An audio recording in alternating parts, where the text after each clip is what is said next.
এই ডক্টর ইউনূসের অন্তর্বর্তীকালীন সরকারের 11 মাসের মধ্যে ময়নাতদন্ত নিয়ে মানুষের মরদেহের মানে অনাকাঙ্ক্ষিত মৃত্যু, অস্বাভাবিক মৃত্যুর ময়নাতদন্ত নিয়ে যেই ক্যারিকেচার, যেই ঘটনাগুলো ঘটেছে, এটাকে এর আগের একটি গোপালগঞ্জের প্রেক্ষিতে আমি বলছিলাম তামসার পর্যায়ে ঘটনাটা। এখন এটাকে এর চেয়ে আর বেশি কোনো শব্দ থাকলে আমাকে জানাবেন, সেই শব্দে বলার বোধহয় বাকি রইল।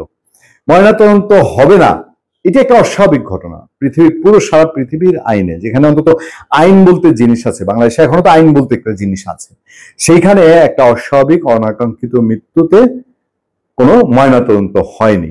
না হওয়ার পরে এখন আবার নতুন একটা ড্রামাটিক্যাল চেঞ্জ আওয়াজ শোনা যাচ্ছে। এইটা আমার ভিতরে আরো প্রশ্ন তুলেছে। কারণটাকে আমি সেই নতুন জায়গায় যাওয়ার আগে আমি একটু আপনাদেরকে বলি, বিবিসি বাংলা একটা প্রশ্ন তুলেছে। তারাও বলছে যে ময়নাতদন্ত কেন হলো না গোপালগঞ্জে যে 4 জন মারা গেছেন তাদের, এবং সেটা আইনি দিক কি আছে। সে আইনি দিক বলতে গিয়ে সুপ্রিম কোর্টের আইনজীবী মঞ্জুর মুর্শিদের একটা কমেন্ট নেওয়া হয়েছে। তিনি একটা জায়গায় রেফারেন্স নিয়েছেন, তিনি বলছেন যে 5 আগস্টের আগের ঘটনাগুলোতে অনেক কথাবার্তা উঠেছে যে স্নাইপার রাইফেলের গুলিতে অনেকের প্রাণ গেছে 5 আগস্টের আগে, গত জুন জুলাইয়ের গণ অভ্যুত্থানে। কিন্তু সেই ক্ষেত্রেও আগের ঘটনাগুলো ময়নাতদন্ত হয়নি। এটা জুলাইয়ে যারা আন্দোলন করেছেন, যারা ফেসিবাদ শেখ হাসিনার বিদায় চেয়েছেন, যারা বলেছেন দেশে একটা নতুন শাসন, নতুন একটা আশা আলো দরকার, দেশে আইন কানুন সব ভেঙে পড়েছে, তারাও এখন এসে গত বছর জুড়ে নানান ভাবে বলছেন যে ওই সময় ময়নাতদন্ত গুলা কেন হচ্ছে না। সেই যে তখন স্নাইপার রাইফেল ব্যবহারের কথা উঠেছে, সেই স্নাইপার রাইফেল কিনা নিশ্চিত হওয়া যেত, এই বিতর্কের মুখে ছাই ঢেলে দেওয়া যেত যদি সেই ঘটনাগুলো তখন ময়নাতদন্ত হতো। অ্যাডভোকেট মঞ্জুর মুর্শিদ সেই কথাটাই তুলেছেন। আর ময়নাতদন্ত হবে কি হবে না, হওয়া প্রয়োজন কিনা, সেটার আইনি দিকটা হলো খুব সিম্পল। আইনি দিকটা হলো যে ময়নাতদন্ত যদি না হয় তাহলে কোন একটি অস্বাভাবিক মৃত্যু বা অপরাধীকে আদালতে সুনির্দিষ্টভাবে অপরাধী হিসাবে সাক্ষ্য প্রমাণের মাধ্যমে প্রতিষ্ঠিত করা কঠিন হয়ে পড়ে, সিম্পলি কঠিন হয়ে পড়ে। তাহলে এই কঠিন হওয়ার কাজটা গোপালগঞ্জের ক্ষেত্রে কে করেছে, কোন অদৃশ্য শক্তি দিয়ে হয়েছে?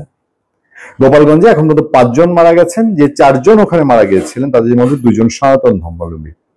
সেই 4 জনের মধ্যে 2 জনের কবর হয়েছে, তাদেরকে কবরস্থ করা হয়েছে, আর 2 জনকে সৎকার হয়েছে স্বাভাবিকভাবেই।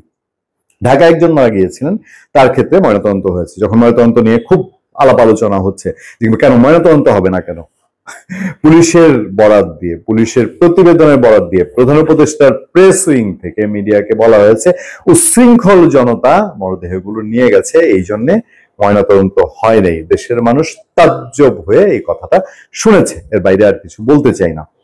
এবার আমাদের স্বরাষ্ট্র উপদেষ্টা লেফটেন্যান্ট জেনারেল অবসরপ্রাপ্ত জাহাঙ্গীর আলম চৌধুরী, তিনি একটা প্রোগ্রামে বিমানবন্দরে গিয়েছিলেন, 3rd টার্মিনাল পরিদর্শনে। সেখানে গিয়ে সাংবাদিকদের প্রশ্নের জবাব বলেছেন যদি প্রয়োজন হয় তাহলে এখন কবর থেকে মরদেহ তুলে আবার ময়নাতদন্ত করা হবে। কেন? এইটা কেন?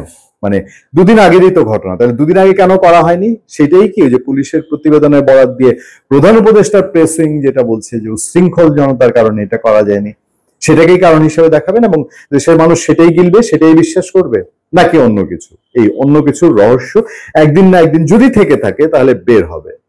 গোপালগঞ্জে মৃত ব্যক্তিদের ময়নাতদন্ত কেন করেনি পুলিশ? প্রয়োজনে আবার হবে। এখানে 2টা কাহিনী আছে।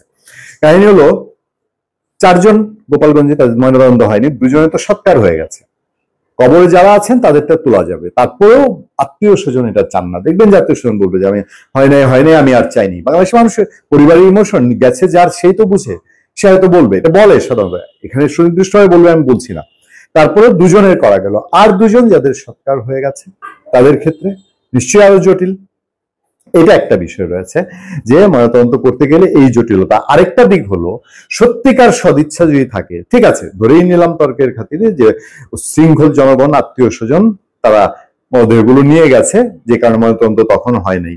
পুলিশের যদি সদিচ্ছা থাকে তাহলে সেগুলোর যে অপমৃত্যু মামলা হবে, সেই মামলাগুলোতে তারা আদালতের অনুমতি চাইতে পারে আর কবর থেকে মরদেহ তুলে ময়নাতদন্তের। সে রাস্তায় কি যাবে?